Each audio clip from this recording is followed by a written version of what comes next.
This is the Spycraft 101 podcast. Welcome to your clandestine classroom.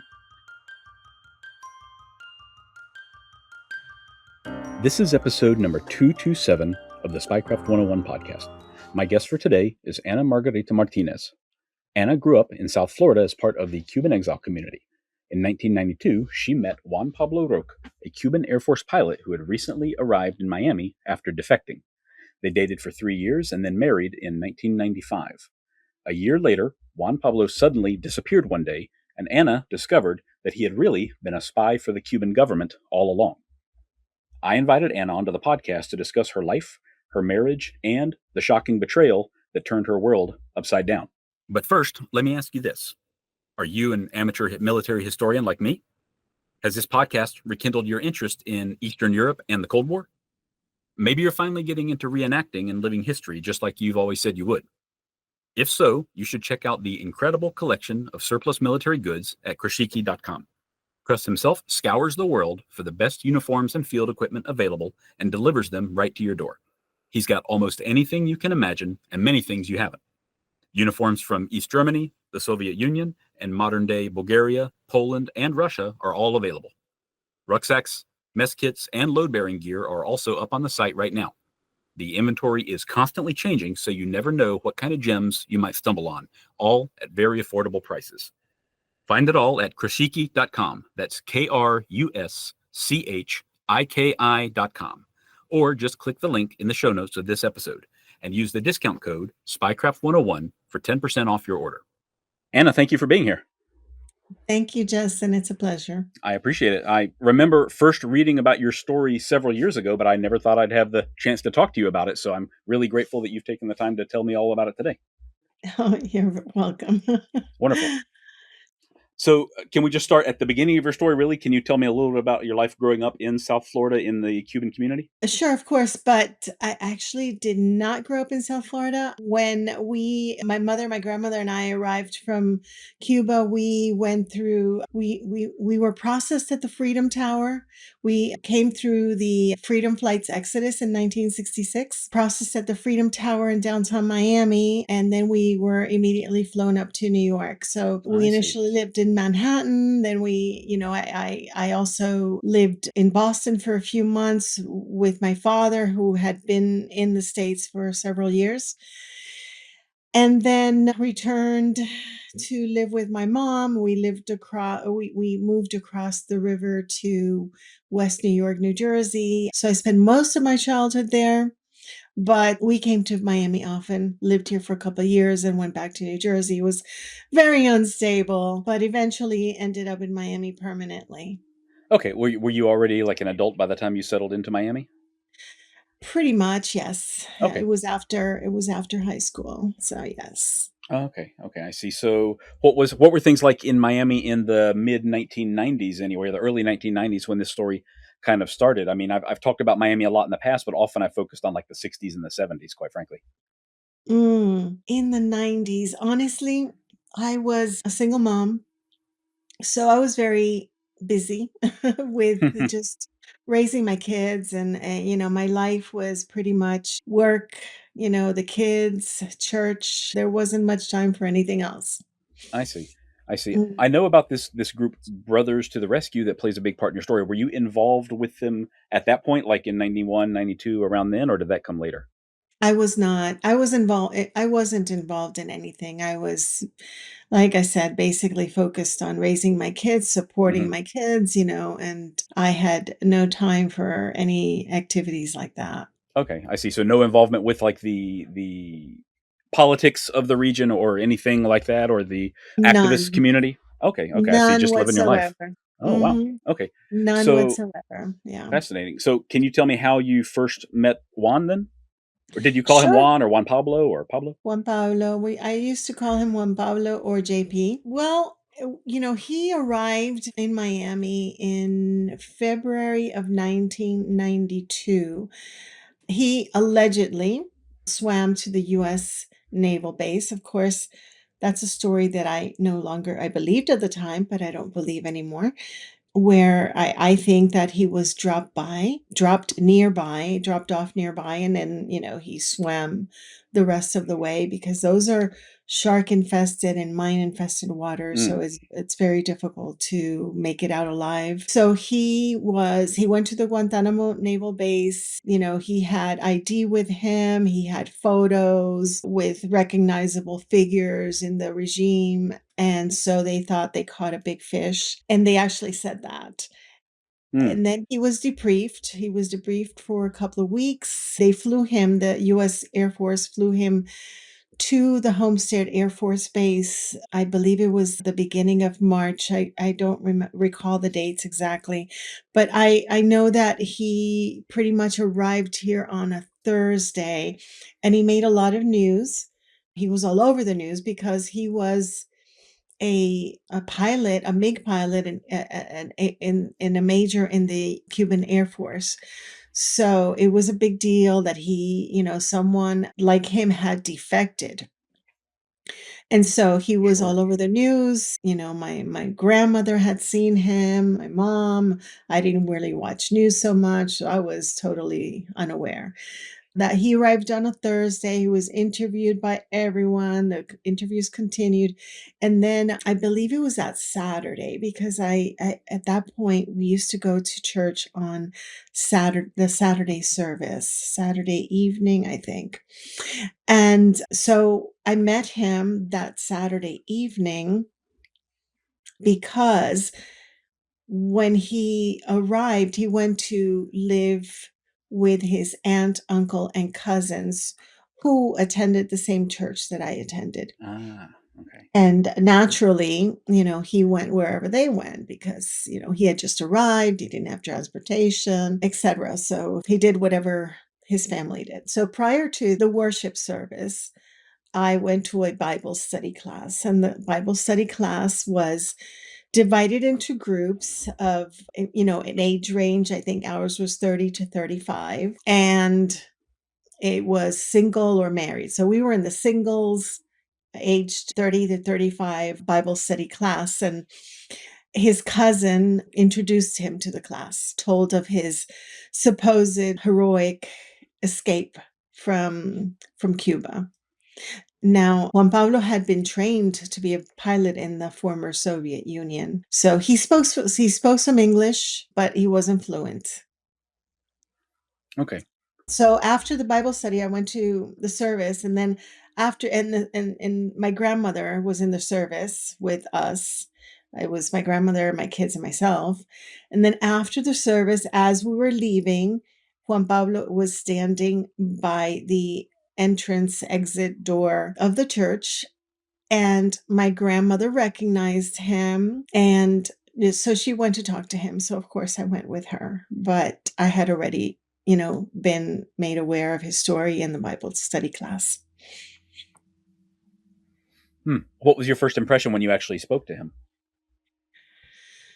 I was intrigued because I think, at that point in my life, I was starting to be more interested in Cuba, in the history, in what was going on, in what my family had gone through, and so it was just, it caused a lot of intrigue that this person had defected, and all the information that he could have and share about what Cuba was really like.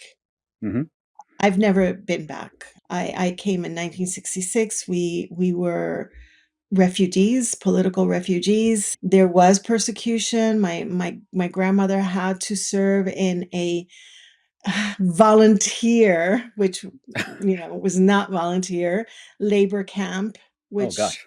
before so that we could leave. She was there for months, maybe close to a year. And those places were hellish, especially for the women. My conviction had always been to never go back unless there was a regime change and unless there was freedom in Cuba. So I won't go back and vacation in a country like Cuba. Hmm. Hmm. So did he show any personal interest in you right off the bat, or was that something that came later on?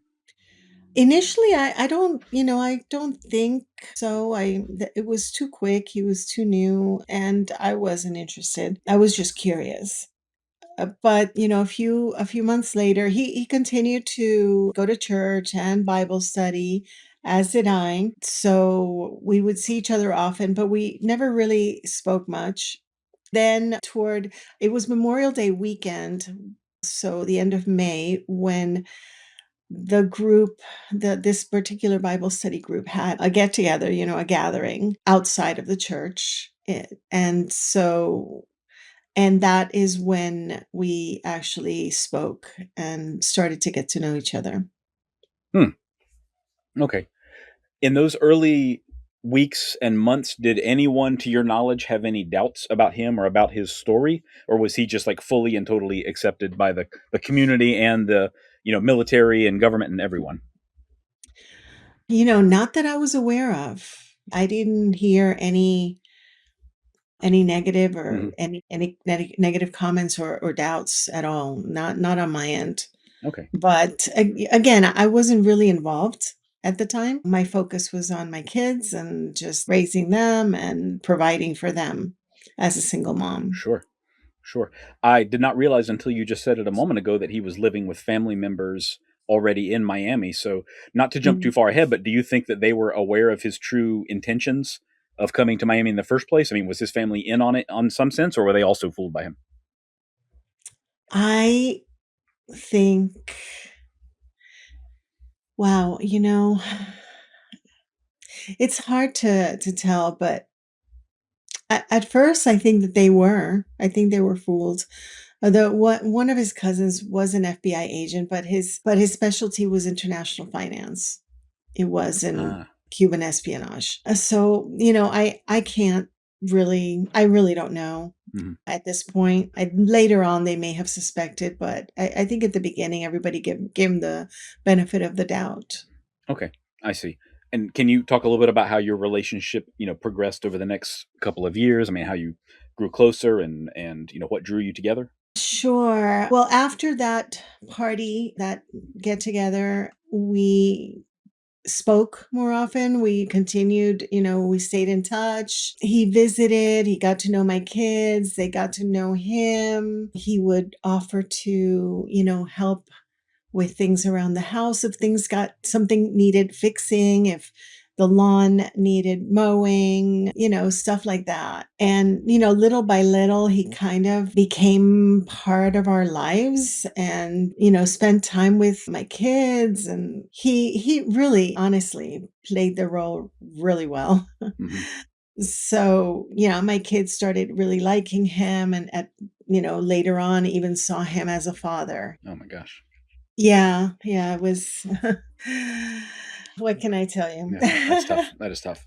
It's really tough, and they were young, gosh, 4, 5, Oh 6 man. years old, more or less. So, yeah, they were very young and, needing of a father figure, and he was very helpful with them and with Hmm. things in the house and so forth, and Yeah. so, we continued to go to church. He was supposedly an agnostic, but he would come to church with his Bible and learn the Bible scriptures and, he highlighted, scriptures, became friendly with some people at church. So, like I said, he played the role Hmm. very well.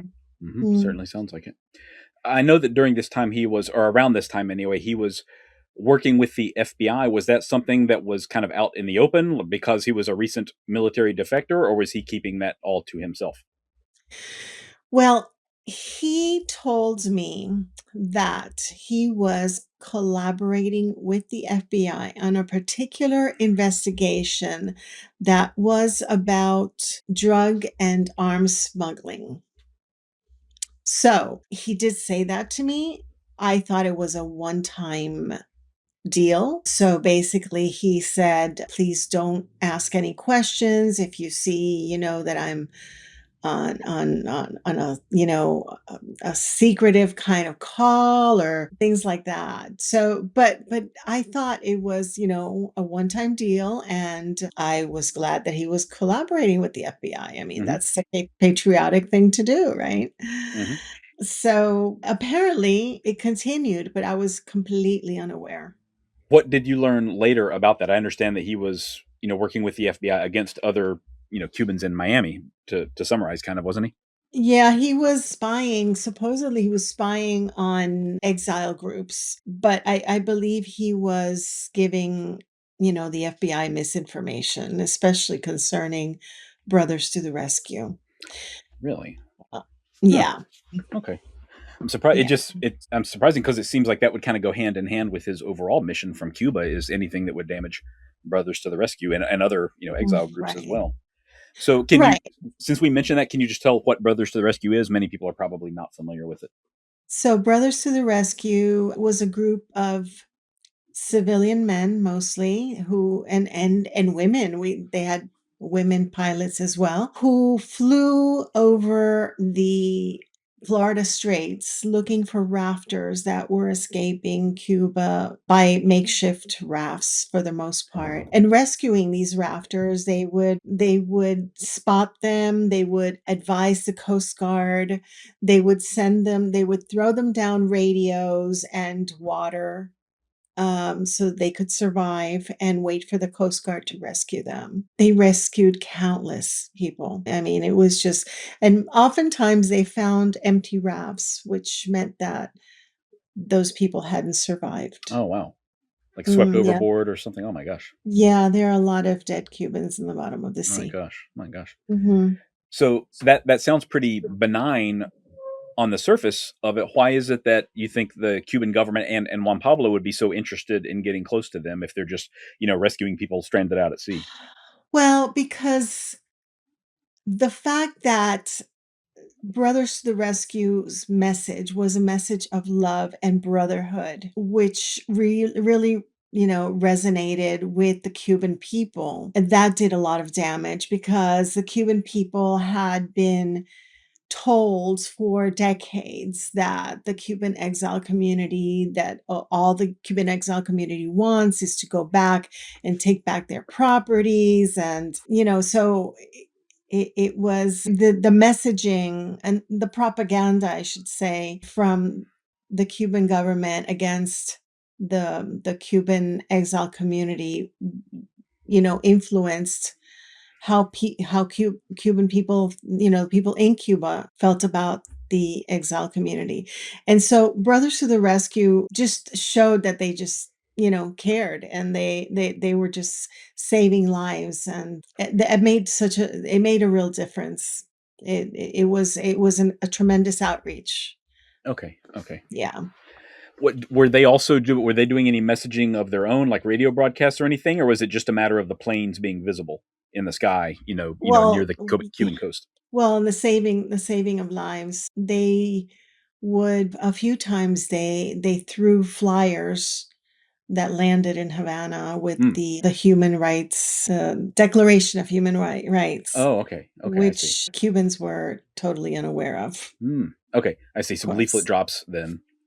Yes, Okay. Okay, I see. yes. Yeah, I can imagine that would irk the Cuban government if this plane were flying over their capital and dropping leaflets like that, even if it was talking about human, or especially if it was talking about human rights, I suppose. Exactly, Okay. exactly. And this Yeah. not a really big organization, just a handful of planes. Is that correct? Right, that's right. Just a handful, all volunteers. Hmm. Okay. And Yeah. the FBI, did they, to your knowledge anyway, did they think that the Brothers to the Rescue were up to something even worse than that, or did they just want to know what they were doing? I mean, I'm surprised that that would bring them under investigation just by itself.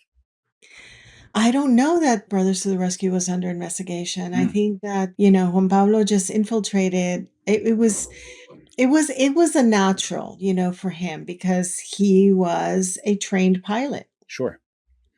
And definitely Cuba wanted to keep an eye on this group, Mm. so yeah, I mean, that was a goal of his, I believe, and he accomplished it, to infiltrate Brothers to the Hmm. Rescue, to cause there were several incidents of sabotage in Brothers to the Rescue, while Juan Pablo and the other spy, Rene Gonzalez, were involved. Mm.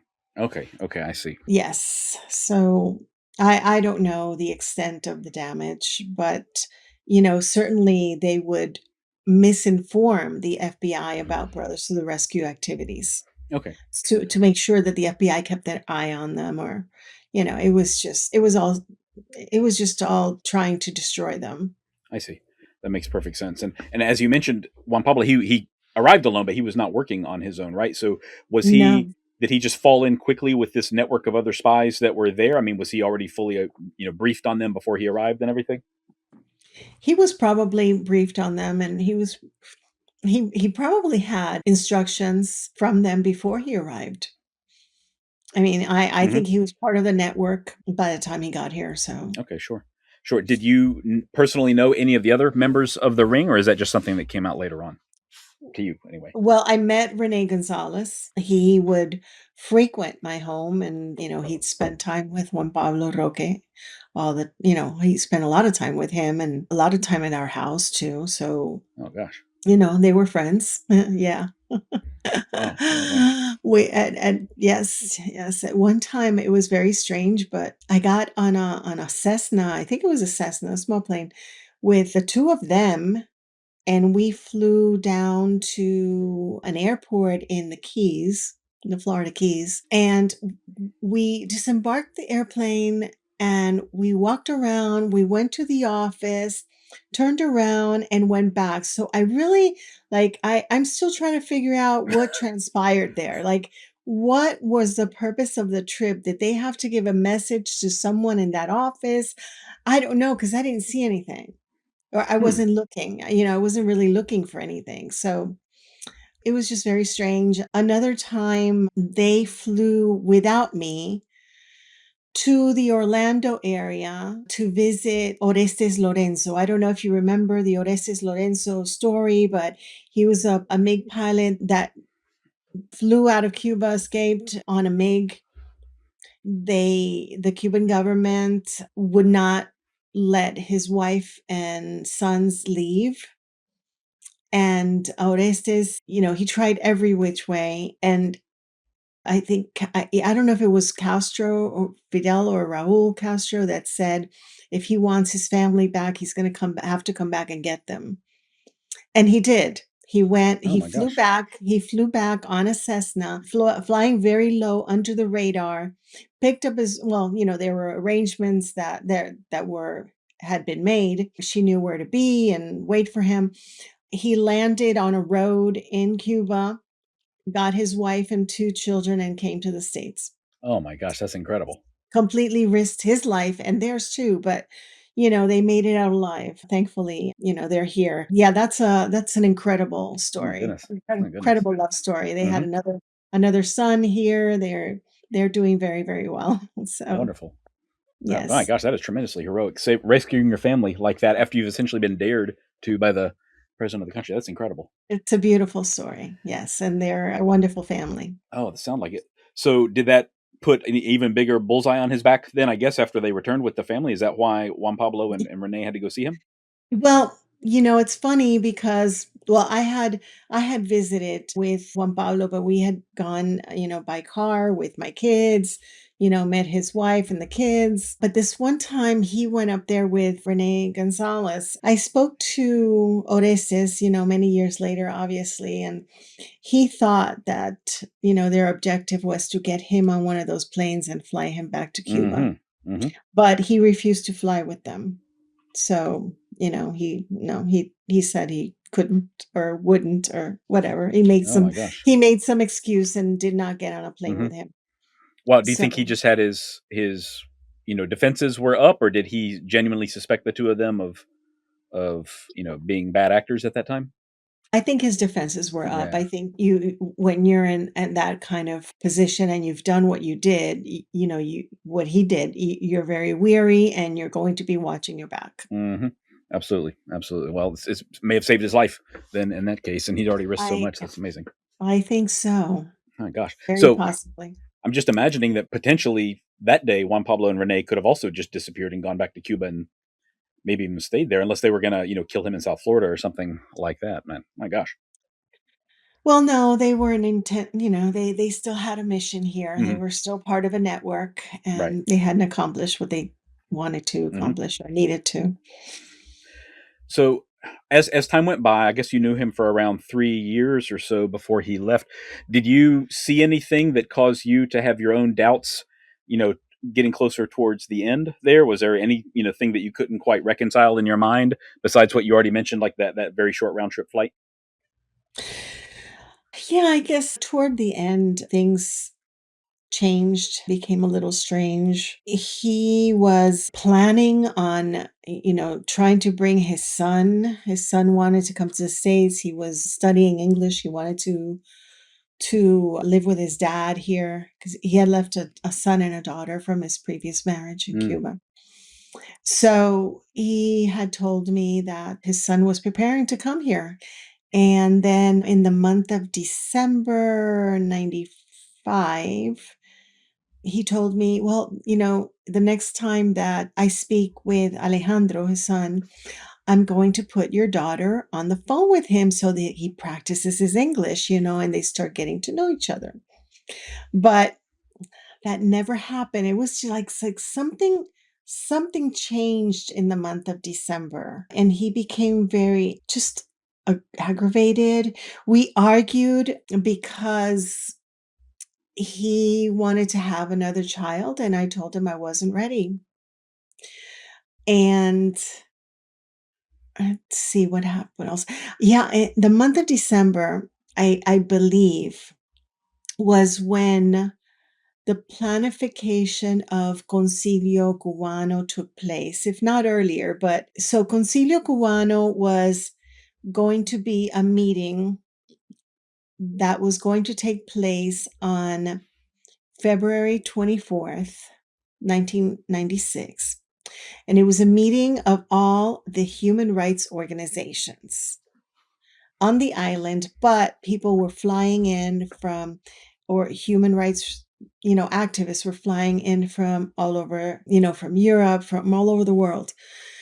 So that was going to be a big deal, and the Cuban government didn't want that to happen. So I think that his return to Cuba was planned hmm. because of that meeting. And the downing of the planes was planned on the day of the of that the meeting was to take place.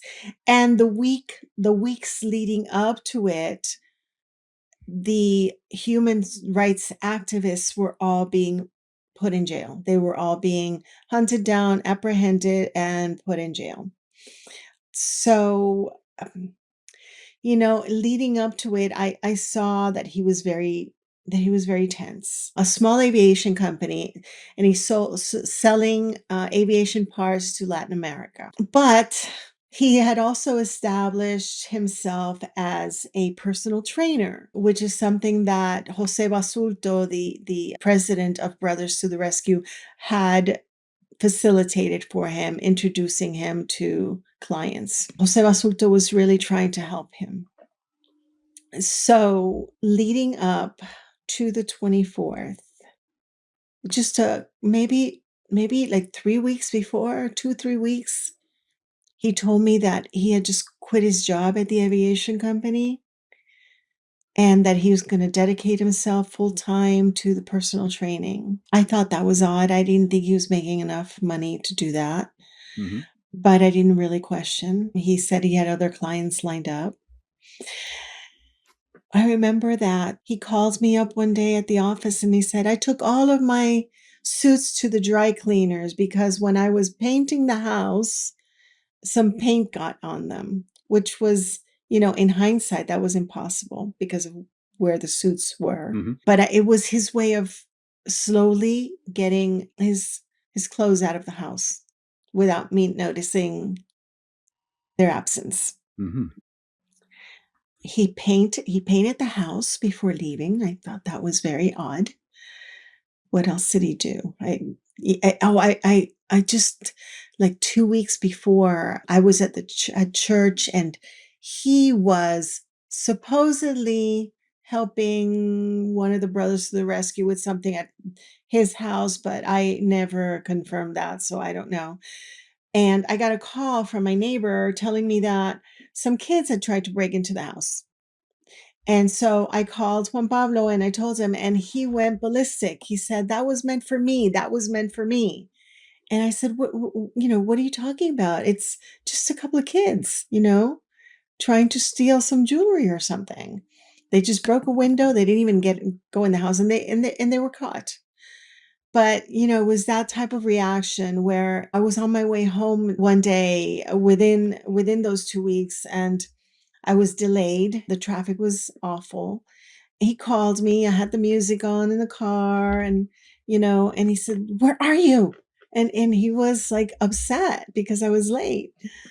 And I couldn't understand it. And I said, "I'm at happy hour." I was just I was being sarcastic. I'm like, "What do you mean you're happy hour?" So he bent out of shape, completely bent out of shape. And I said, "Silly, I'm like 3 blocks away."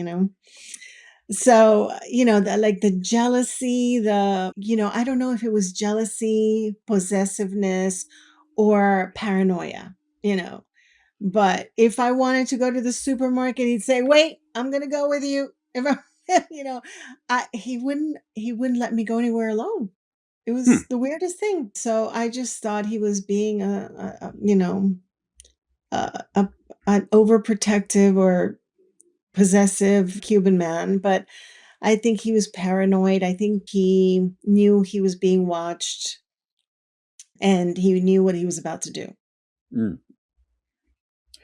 Yeah, it sounds like with the meetings going on or the meetings planned in Cuba and all the human rights advocates getting arrested and everything, he's got a s- one role to play in a much larger picture. There, a lot of things are moving quickly. It sounds like around that time Yeah, period. My very, gosh. very quickly, very quickly. So then his leaving, his disappearance. I mean, was that planned weeks out in advance in coordination with Cuban Air Force and everything? To your knowledge? I don't know about the Air Force, but definitely with the Cuban government. Absolutely. Yeah, definitely. Yeah, he had to coordinate it with his handlers, with the Hmm. WASP network. Rene Gonzalez was in on it. I don't know exactly what happened, because I've heard reports that that Rene Gonzalez flew him to Mexico, but he was seen in the Bahamas. And then, so I don't know. I don't Okay, know exactly. I'm sure that it's in the FBI documents, but I haven't really bothered to read all of that. It's just too much. I'm sure I can Mhm. understand that certainly. So then, how did that go from your point of view? I mean, you just came home and he was not there, and he did not come back, and that was that. Let's see what happened. Oh, he told me that he was going on a business trip to the Keys with one of his clients that he trained, that had to move a yacht, or cockamamie story. And I actually asked him not to. I was not at ease with it at all. I felt like something was off. Hmm. But we argued about it, and then I decided not to argue anymore. And so he told me he was leaving at 3 o'clock in the morning that Friday, which would have been Friday the 23rd. So he got up early in the morning, and he kissed me goodbye, and then he disappeared. He told me that he would be that his I think it was his cell phone would be on. But later, I got to the office like a normal work day, and I tried calling him a couple of times, and the phone was always turned off. And so I started to get very, very nervous. Like I knew something was wrong. I just didn't know what.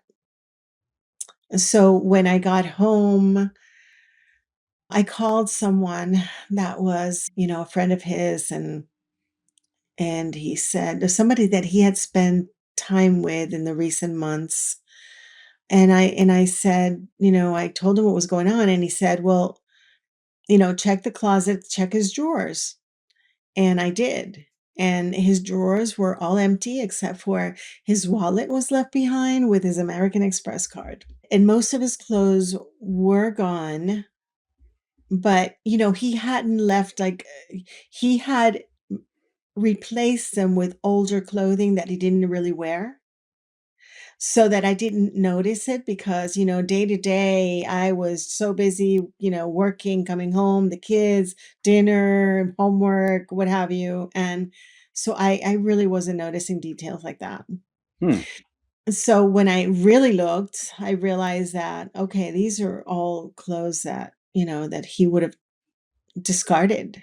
Of course, his suits were gone, his good shoes were gone, everything that was worthwhile was gone.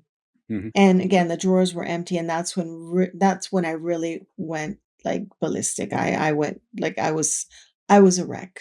I was a complete wreck. Okay, okay, so you were no longer well, I guess, were you no longer worried about him, like something had happened to him, instead it was him doing something to you and to the family? No, I was concerned about him. I knew that Concilio Cubano was the next day, and when I saw that he was gone, well, I managed to get this friend to accompany me to, oh, because he had emphasized several times that he was there in case I needed his car, which I couldn't drive because it was stick shift. If I needed his Jeep Cherokee, it was going to be he was told me where it was going to be parked. And he was leaving an extra set of keys in one of the drawers. So I got the extra set of keys and we went to where the Jeep Cherokee was parked. And when I opened the door, the car is, like, cleaned out, but there's a duffel bag, which was my duffel bag that he had been using for, his workout. And so the bag was empty except for the keys. There were the keys. I don't know if I think maybe his cell phone was in there. I'm starting to forget things. It's been a long time. And then I remember that in the trunk there were clothing hangers, just hangers.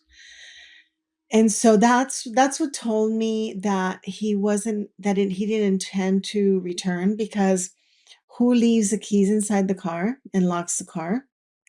Mhm. It was a full set of keys, not just the car keys, but the house keys, everything was in there. And so I just I went crazy. I didn't know what was going on. I couldn't understand. And so my friend, he said, my friend, his friend actually said, "Oh, it must be another woman." And I said, "No, I think he went to Cuba because of Concilio Cubano." But I thought he was going to Cuba because of this human rights organization's meeting, but not because he was on the side of the Cuban government, but on our side, Mm. on the side Mhm. of freedom and democracy. And wanting Cuba to be free, because he used to tell me all the time that he was in the former Soviet Union during the perestroika, and that he thought that the same thing was going to happen in Cuba, and it didn't, and he was disappointed. So, and he used to always tell me that he was trained to be part of Cuba's future. That was what he thought, political science major. But, I thought that he was referring to a free and democratic Cuba, not the dictatorship. So we went back to my house. My mom went to home with me because I was not in any shape to deal with anything on my own. And that was Friday night. And then, I didn't sleep that night. And then Saturday morning, I don't remember what time, but I got a call in the morning, and it was an FBI agent trying to reach Juan Pablo, and I said, he didn't wanna tell me who he was, and I pressured him, and then he told me that he was an FBI agent and he needed to talk to Juan Pablo. And I said, "I Juan Pablo is not here, and I don't know where he is." And, I basically gave him the rundown of what had happened, and I think, he got a little nervous. He had told me that he had called him because they had a check for him, for whatever informant fee he was supposed to get. Hmm. So, after that, the planes were shot down. I got a lot of calls. Nobody knew where Juan Pablo was. I didn't know Juan Pablo was. Some, relatives were calling me, asking me if he was on one of those planes. Then I was wondering, gosh, was he on one of those planes? So it was a pretty hellish weekend I'll bet. with Anna, all of that. And can Mhm. you tell us about the shoot down? I'm sure that's news to a lot of my listeners. They're hearing it for the first Oh time now. yeah.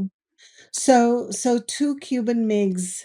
There were three civilian airplanes, unarmed civilian airplanes like Cessnas, flying over the Florida Straits looking for rafters.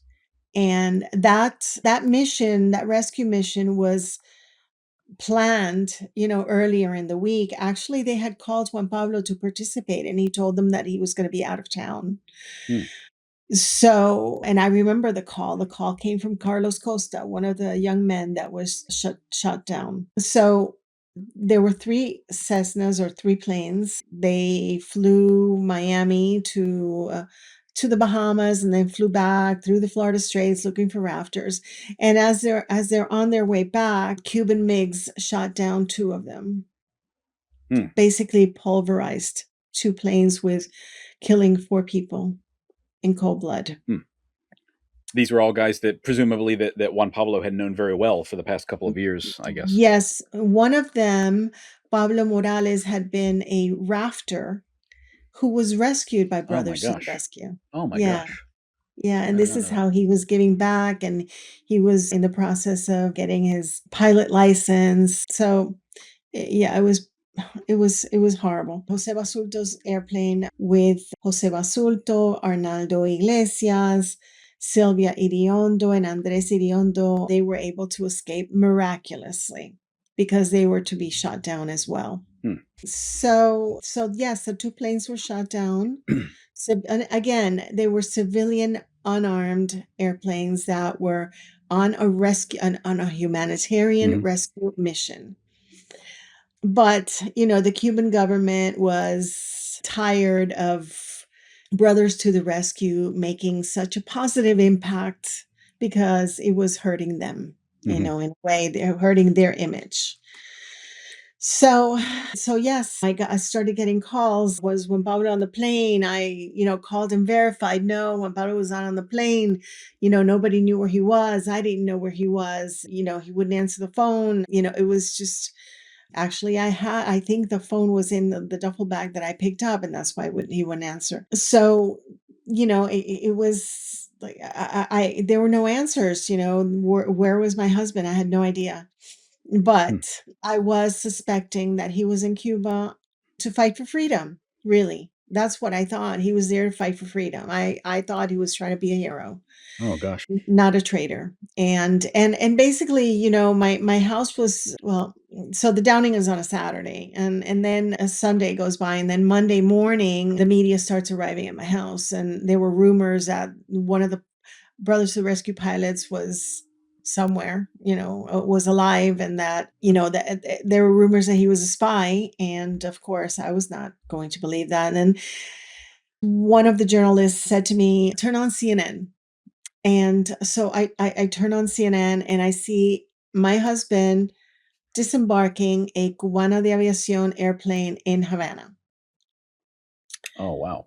So, my first thought was that he was forced to return because he did have two children there, and that his life was in danger. He, they They would not let him get away with that, with just returning just like that. He was a defector. So I was in fear for his life. The media is there's yellow tape around my house, there's police, the media trucks and vans surrounding my house. It was insane. It was just insane. It was like living a nightmare that I could not wake up from.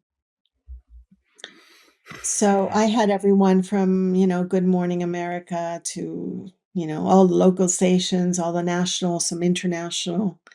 It was really crazy. They were all lined up outside my house to interview me. And I was at that point in a state of denial and sort of defending him.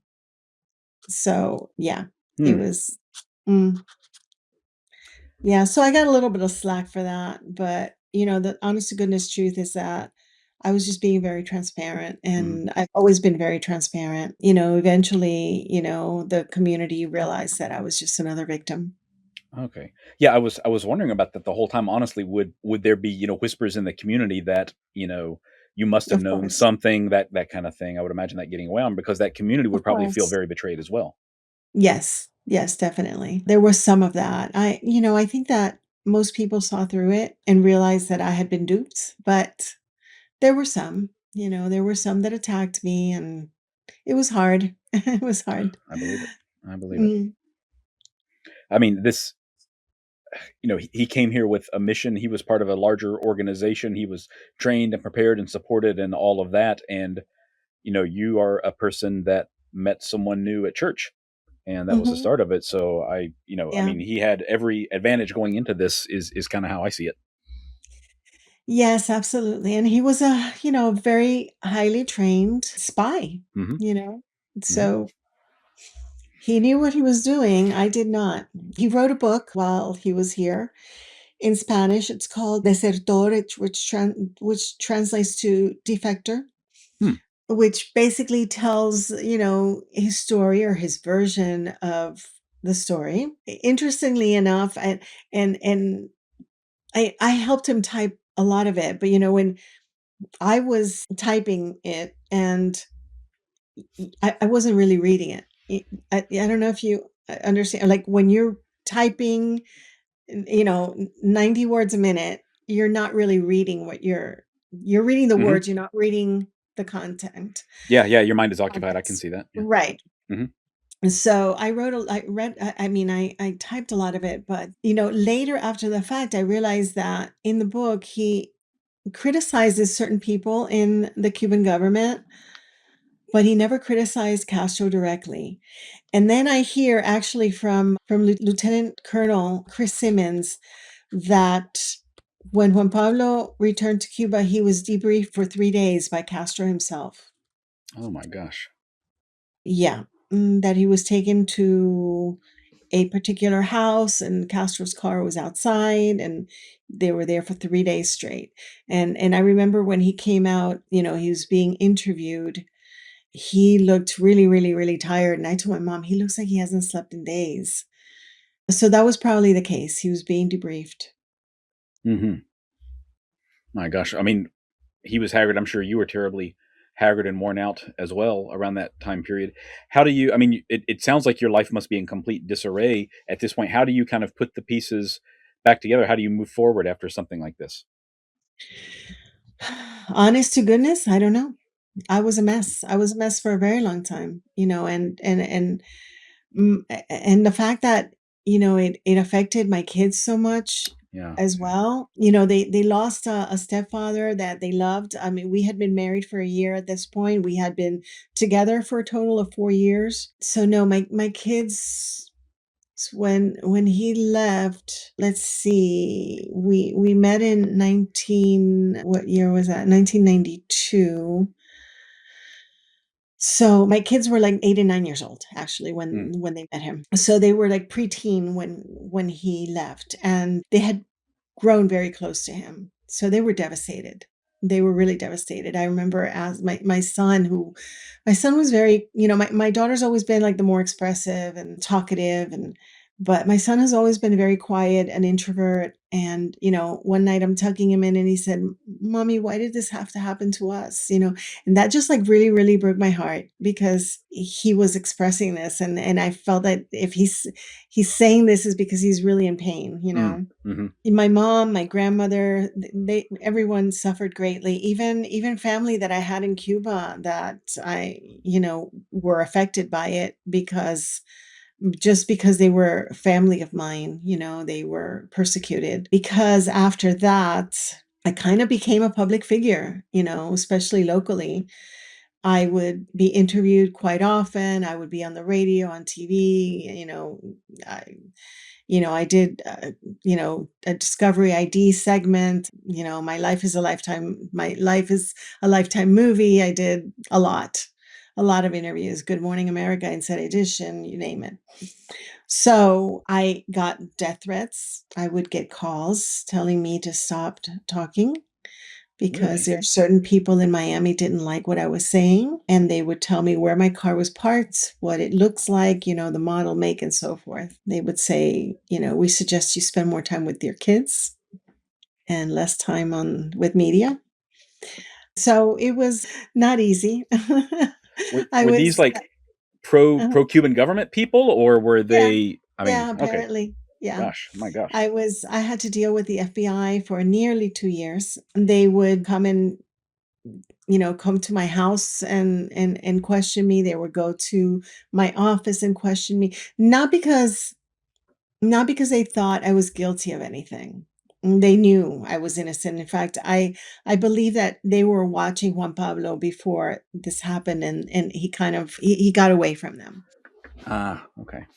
So they just thought that something could make me remember, something would trigger a memory of something significant. So I don't know. I told them all I knew, but they kept coming back, and that in itself is stressful. I remember one time I was at the office, and one FBI agent called me and he said, "You called this person and that person." I said, "Yes, that's what I told you." And he said, "Who did you call first? Was it this one or that one?" And I said, "I don't remember. How could I remember that?" And I said, "Why don't you just look at my phone records? You have access to that information." And he replied by saying, "Oh, I have them right in front of me. I just want to hear it from you." Oh my gosh. And that was just so infuriating because they knew beyond the shadow of a doubt that I was not guilty of anything. So it was, I think that with this particular guy, it was, a power play or something. It Hmm. was just very strange, but most of them were very, very kind. And I have no complaints about how they treated me, except for that one call. Yeah, that certainly sounds like a misstep at the very least on his part, because they're relying on your cooperation at this point, and not they don't Yeah. have any leverage over you or anything. It doesn't really sound like. Right. And I was like totally insane. I had chronic PTSD. I was suffering with so much anxiety, depression, flashbacks, nightmares. I had chronic fatigue syndrome. I had no energy whatsoever, and I was on medication on and off. I mean, I went through a long period of just hellish years Hmm. because of the trauma that this caused. So, Yeah, I and can barely imagine, honestly. yeah, trauma is accumulative, and I already had a lot of childhood trauma, leaving my country when I was 6, leaving all my family behind, I mean, it was not easy, in the 60s, in the late 60s, and I already had so much trauma, and then this just took me over the edge, pretty much. I'll bet. I'll bet.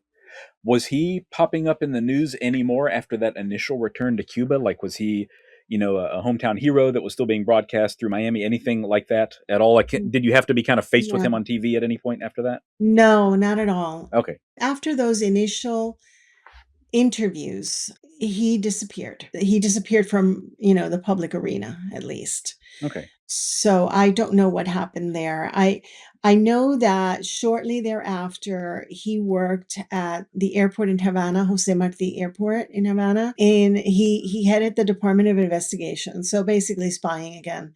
Mm. But that didn't last very long. That didn't last very long at all. So I don't know.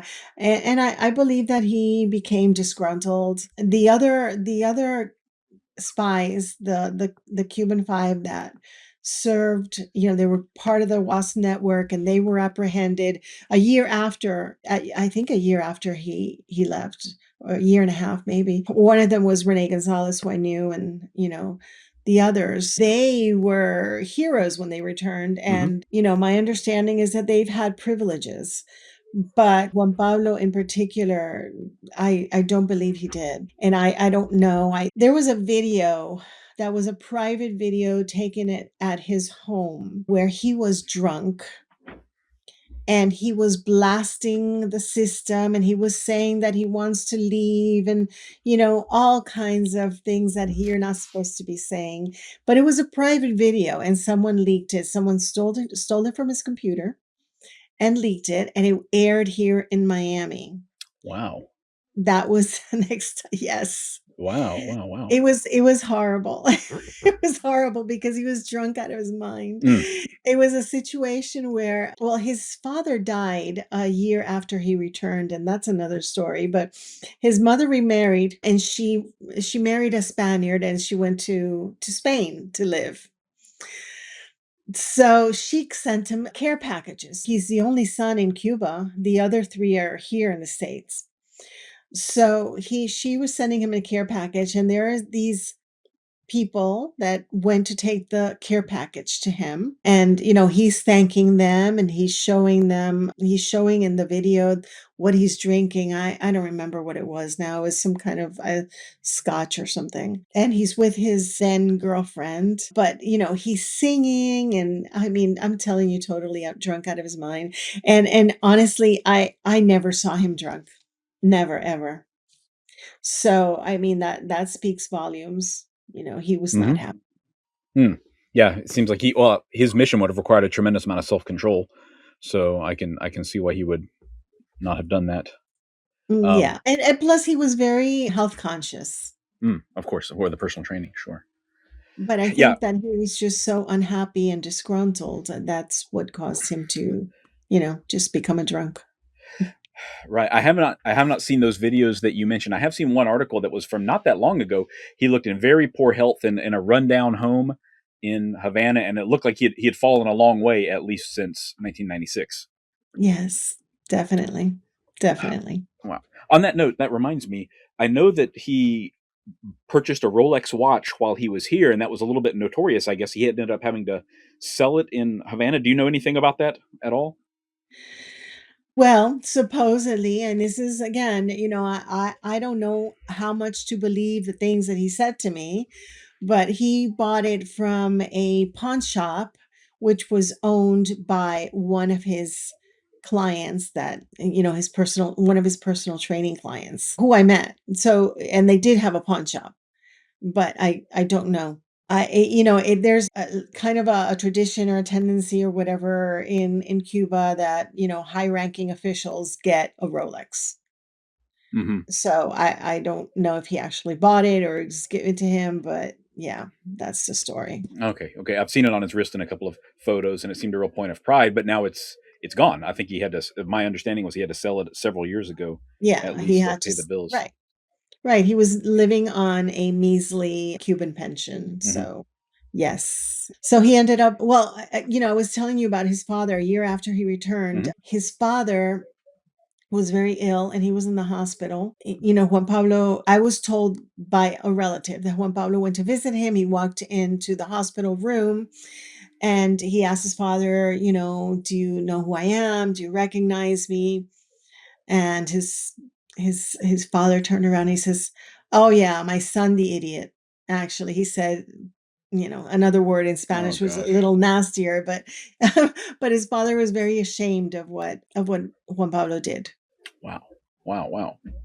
Yeah, Yeah, the that would father be. had visited Miami just a few months before we were married. He seemed like a nice gentleman. So, yes. Hmm, that must have cut Juan Pablo deep, I would imagine.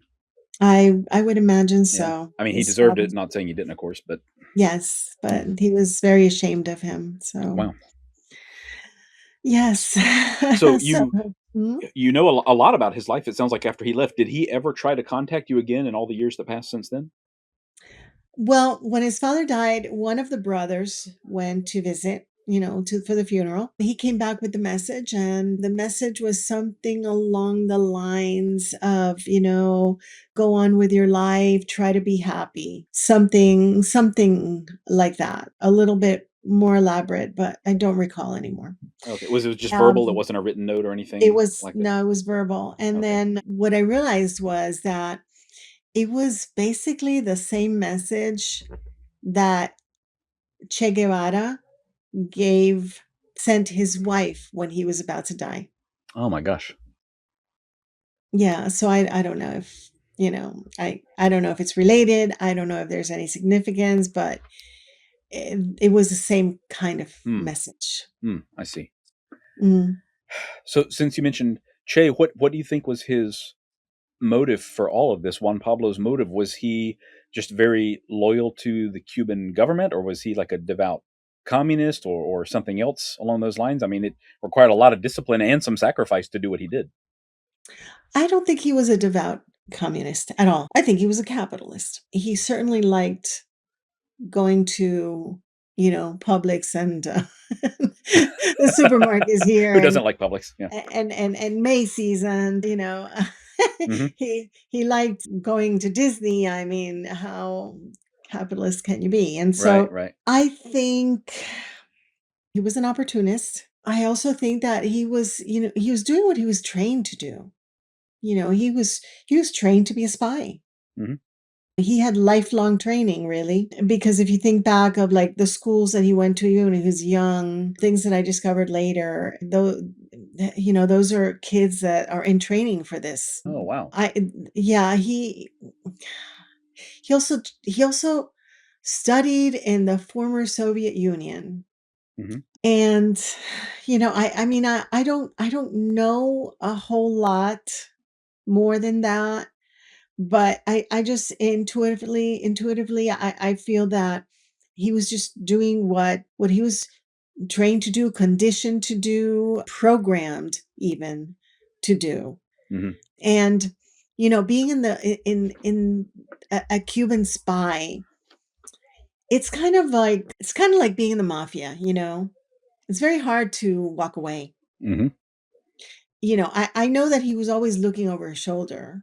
I noticed that especially at the end that he was always looking over his shoulder. So I think that in the end he was a coward because he had an opportunity to walk away, but he was too cowardly to do it. Mm. And I think wholeheartedly that he regretted returning and he regretted what he was a part of and what transpired. But it was too late. Right. Right. It usually is. Mm. Hmm. But either way, to serve a regime like the Cuban government, you have to be a sociopath. And so, that really pretty much explains it. Hmm. Hmm. Yeah, I don't know what kind of, I cannot empathize with the mindset of, as he was, going to spend time with Brothers to the Rescue, knowing that he was facilitating their future deaths. Essentially, knowing that at least some of those guys would die because of the work that he was doing. I just don't know what, Yeah, I and can't empathize with that at all. I don't know if you knew this at the beginning, and I don't think that that was necessarily the plan the entire time. I think this is something that happened, like I said, once Concilio Cubano was in the works, and also the fact that Brothers to the Rescue got away with the flyers over Havana a couple of times. That really angered the Cuban government, and that was their retaliation. I'm not justifying in the least. I mean, these were unarmed civilian planes. There was absolutely no justification for this. but I think that those are the things that, led up to it. The fact that Brothers to the Rescue was such an effective organization, saving lives. And they had so many testimonies, and people in Cuba were leaving, on rafts thinking, oh, Brothers to the Rescue is going to rescue me. Hmm. And there was hope, there was communication between the Cubans in Cuba, and they would contact Brothers to the Rescue if a relative had left Cuba on a raft, so they would look out for them. I mean, they were heroes. They were seriously heroes. So that really, damaged the image of the Cuban government worldwide, because I think, it was just so visible all of a sudden. Yeah, yeah, it's hard to spin that in any kind of positive way for their government, certainly. Yeah, exactly. Gosh, what happened to Brothers to the Rescue after that? I mean, did they have more volunteers or get new planes, or did they effectively shut down at that point? Well, the wet foot, dry foot law had already come into effect, where, in order for a Cuban to actually be able to stay here, he had to touch land. So if they were rescued at sea, the Coast Guard was returning them. So no matter what Brothers to the Rescue did, and they could still save lives, but they would have to call the Coast Guard, and the Coast Mm. Guard would basically return the Cubans back Oh, to man. Cuba. But yeah, after the shoot down, that was it pretty much. Mhm, man. But there were fewer and fewer rafters coming because Mm. of the wet foot, dry foot law. Okay, I see. So, Anna, I know that a few years ago there was a film adaptation of this story, No. and I've seen that you have a lot to say about the adaptation. Can you talk about that a little bit? No, it's a horrific movie. I mean, it's Cuban propaganda basically. The movie Wasp Network is based on a book. The book is called The Last Soldiers of the Cold War, which was written by a Brazilian communist. Brazilian that, if you he's a journalist, politician, but if you Google him, you'll find pictures of him with Fidel Castro, with Hugo Chavez, with Lula, with all the leftists in Latin America. And he wrote this book about the 5 Cuban spies that were part of the WASP network that Juan Pablo was also a part of. But those are the ones that were apprehended. Actually, the real story is there were over 30 spies in this network.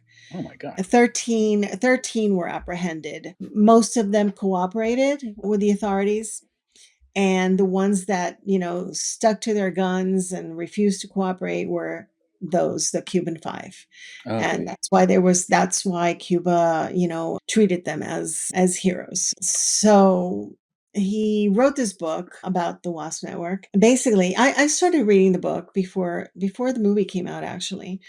And I couldn't get through the first chapter because it is a horrible book. It's all propaganda. It's full of lies, and misinformation, and inaccuracies, things that, like, I know because I live in my, and that's totally off. I mean, you can't tell me that this person lived, you give me an address and you're telling me that it's in Southwest Miami when it's really in Northwest Miami, and I know this, but you're Hmm. telling me the opposite, because it's just total misinformation. But the book is propaganda, makes basically the Cuban exile community look like we're all, mafiosos basically. And so, it was sanctioned by Havana. Like I said, the author was a friend of Castro's. And so this French director, Assayas, who had some accolades, he decides to produce this film based on the movie. Now, I suspect that the Cuban government set him up for this, or paid him or contracted him to do this, because of, they filmed a portion of it in Havana. They filmed in Havana, Madrid, and Canary Islands. But you don't get to film in Havana unless when Right, you're right, right. filming is sanctioned by them. So the movie, they for the movie they interviewed, the guys in Cuba, the spies. They interviewed that side of the Florida Straits. Yet I am represented. My person is represented in the movie. I was never contacted. I was never Mm. advised. I, I didn't know this movie is coming down the pike. They use my full name. They use my image at the end of the picture. Oh, wow.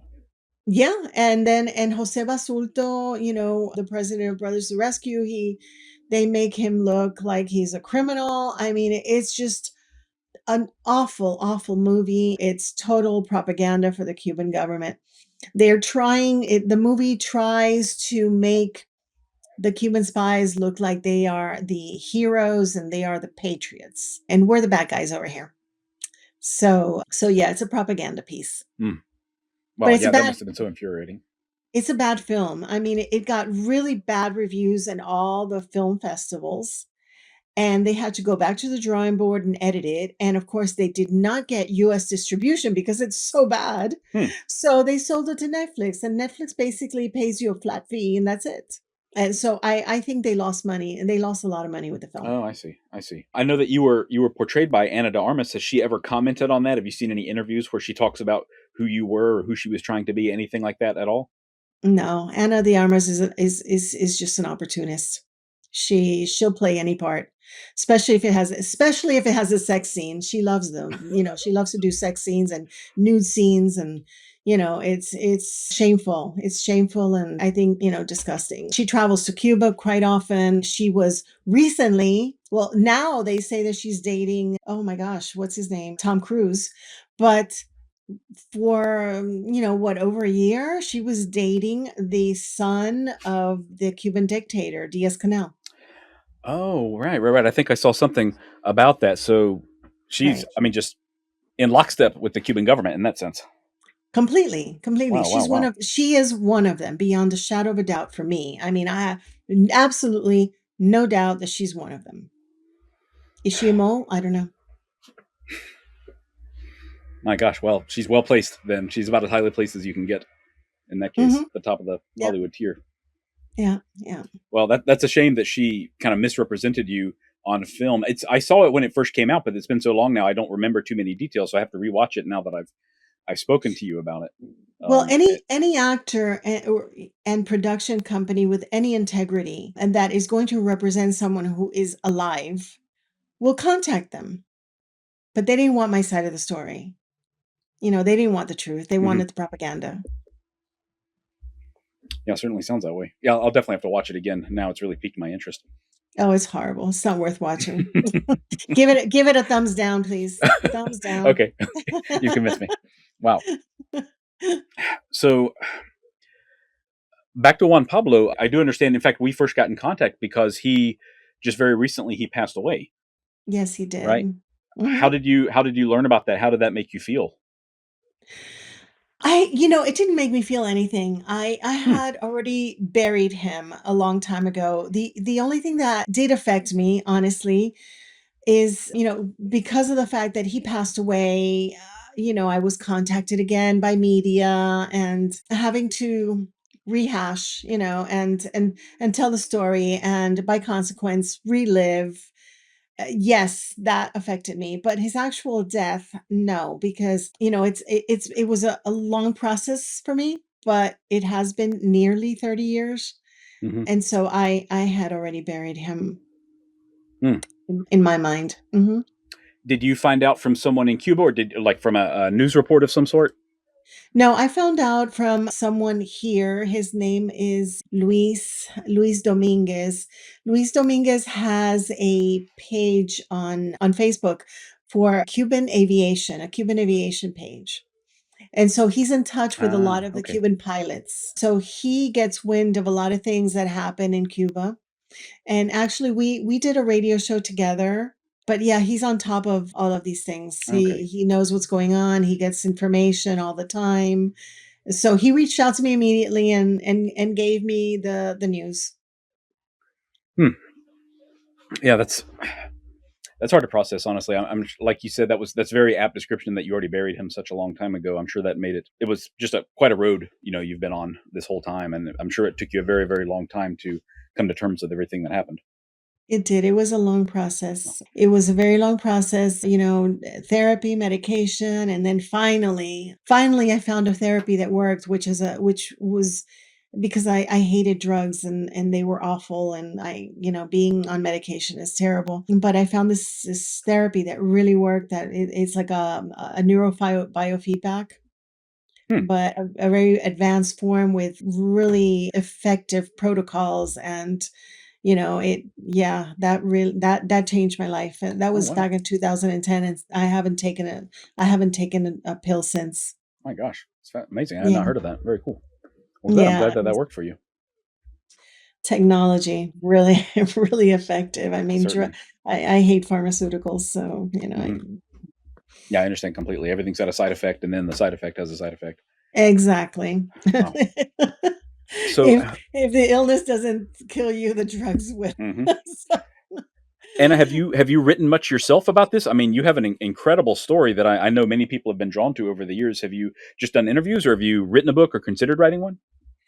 So I co-wrote a book in 1999. It's in Spanish. It's no longer in print. It was number two bestseller at the book fair, at the Miami International Book Fair Oh, that year. cool. But I was it was 1999. I was in a very, very dark place. And I feel that the book is incomplete. I feel that it lacks a lot of depth. So I never really promoted it. I felt that it wasn't edited properly. So I never really promoted it after the book fair. I think I did two presentations after that, and then I was done. I am talking to someone right now about possibly, doing a book in English, which would be ideal, Mm, you know. that would be great. Yeah, I would love to read And that, then honestly. translated, of course, to Spanish, but it's important to get it out in English. Yeah, yeah, certainly. Yeah, I would love to read it. Please keep me in the loop after we are done here. I would love to know if that comes out because I'd really I like to read it, and I shall. think a lot of people would as well. I shall. And Absolutely. yeah, time has passed now, so a lot of people would be coming to the story for the very first time, I think. That is true. Yeah. That is true. I mean, I still, the older generation, I still get recognized at, a lot of places that I go, and sometimes in Hmm. supermarket, it could be a party, it could be anywhere. I still get recognized because I got so much coverage. I mean, so much coverage. But, the newer generation, not so much. And, Hmm. in a way, it's kind of it's good because it's allowed me to move on. And when you have to keep telling the story over and over and over and over again, and people recognize you, and you don't have privacy, it was tough. It was Oh, I tough bet. to go from Jane Doe to all of a sudden everybody in Miami knew me. Hmm. And it especially, under those circumstances, Sure, so sure. it was not an easy thing to handle. So it just really added on to the another layer of trauma, in a Hmm. sense.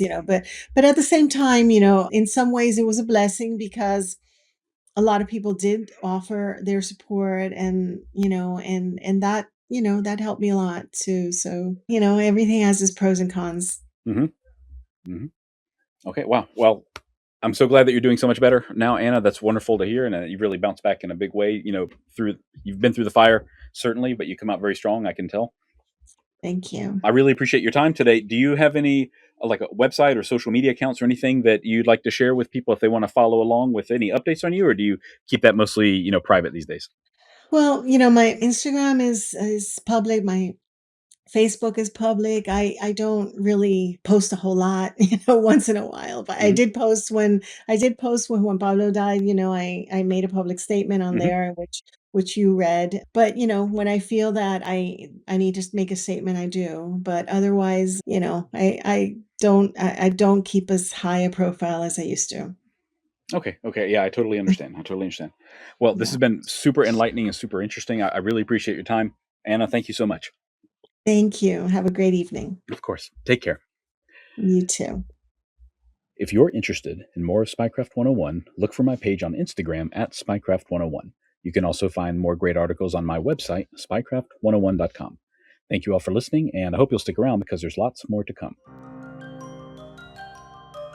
Disclaimer: this podcast is for entertainment purposes only. The stories and statements expressed herein are experiences and opinions.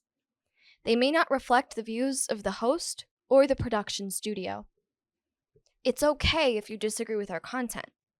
No piece of media is right for everyone. If you love Spycraft 101, please check us out online, on Instagram, on YouTube, and especially on Patreon. Thank you for listening.